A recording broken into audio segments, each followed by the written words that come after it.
wanted the minister to assure the country how accessible this committee would be for a villager, because I'm aware there are production officers who could be able to help with this kind of function if they were empowered. So can you show us how this committee will work so that our villagers do not have to suffer? Let's agree on the timing. And Chair, this business time. Realize some of you don't have business mind in you. You're just speaking the English. You don't have business mind. And Chair, Let's agree on the timing. and Chair, this business, they don't apply on the same time. Each business, they have their own time. So Yes. there is no clogging. There is no clogging. Lee, 1 month. Lee, Madam Chair, I'm moving that the committee shall consider the application under subsection 1, and if satisfied that the applicant has complied with the requirements of this act, renew the license within 1 month. those with the 1 month, put up your hands. Right, Honorable Chair, we are here. You're there. Those are people with business minds. 1 month. Dropped for me 1 month. Right, Now Honorable the Chair. other ones are on. The other ones are on only English. Right, Honorable You dropped for me 1 month. I think Honorable Lee's drafting was superb. Superb. Superb. Okay. I now put a question that clause 8 be amended. Clause 9. I put a question that clause 9 be amended as proposed by Honorable Oguzu Lee. Those in favor say aye and the contrary nay. The ayes have it. Clause 9 as amended. I put a question that clause 9 as amended stands part of the bill. Those in favor say on the contrary nay. The ayes have it. Clause 10. Clause 10, Chair.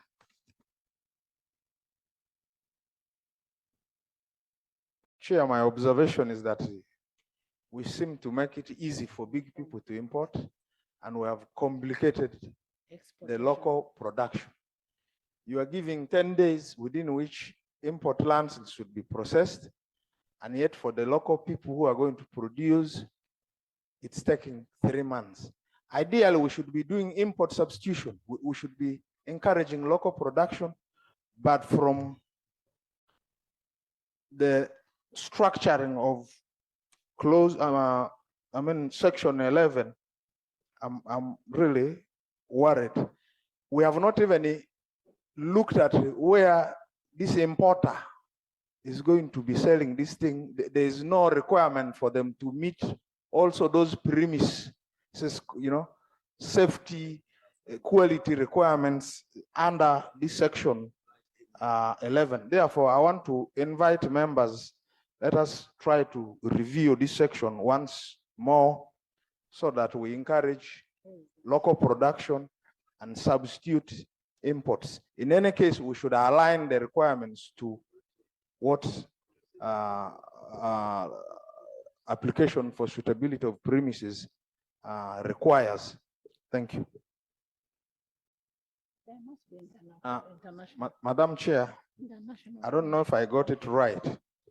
It seems the committee is proposing that the requirement for sanitary certificate should be removed. And yet we have over time had complaints from our regional partners, trade partners, that some of our goods have quality issues. So I wanted the committee to address us on the economic implication.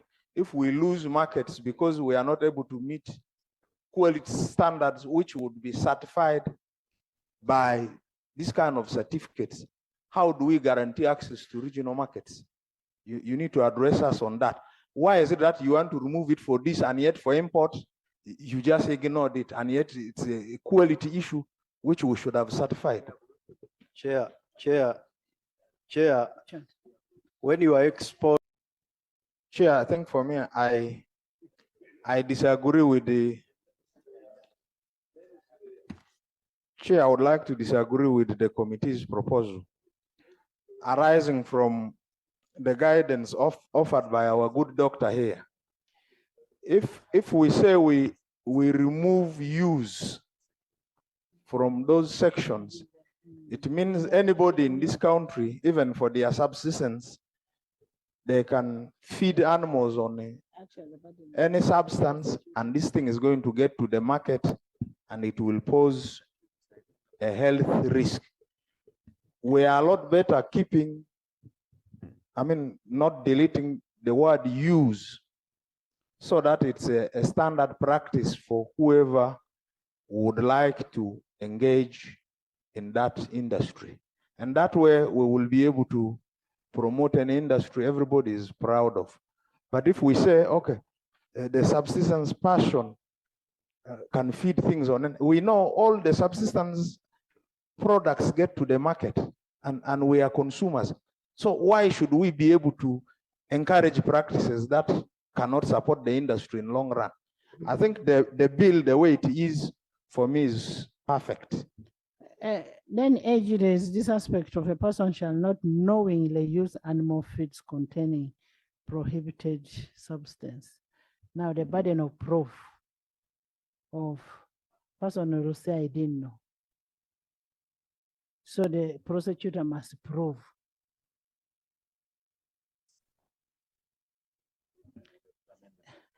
Amendment by the committee on 60. Thank you. Chair, I have an addition.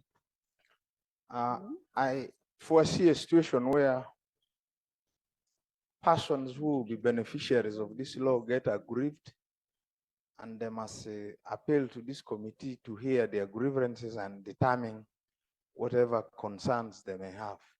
So as a function, and also building on the minister's assurance that there may be functions they can delegate to the local administrative units, I also foresee situations where it was made by those people may injure someone or someone disagrees with them.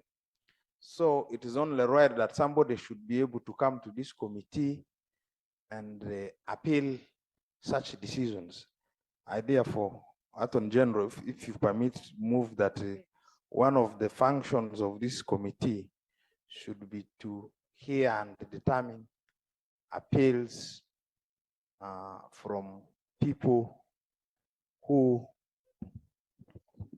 feel there is breach of any of these obligations provided within the Act.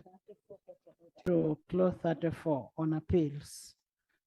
All what is being done in the law can be appealed under clause 34. Yes.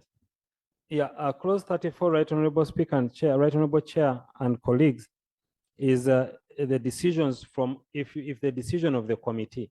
What this law is doing, it is making the decisions of all these people across the country, the delegated decisions of the committee. Because we do not want to have so many decision makers all over the country. All over the country, the decision makers